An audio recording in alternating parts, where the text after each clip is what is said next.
Herkese salam əziz dostlar. Bugün sizlərlə bərabər sərkərdə və qarışqa mətnimizi oxuyacağıq. Gəlin başlayaq. Bir gün bir sərkərdə döyüşdə məğlub olur. Tamam ruhdan düşür. Bükef halda oturub fikirləşirdi. Birdən binanın divarında hərəkət edən qarışqa sərkərdən gözdə sataşdı.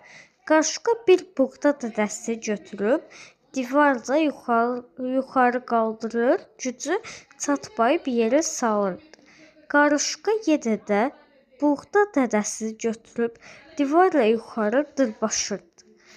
Beləliklə qarışqa 39 dəfə buğdanı yerə saldı.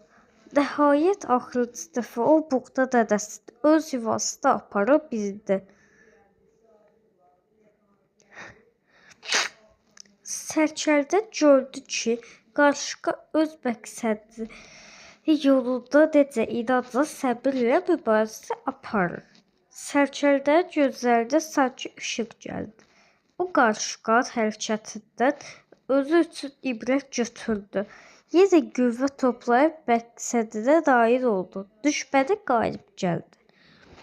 Deməli dostlar, bugünkü mətnimiz bu qədər idi. Yəni bugünkü videomuz bu qədər idi. Sizləri çox sevirəm. Videoları bəyənib kanala abunə olmağı unutmayın. Sağ olun.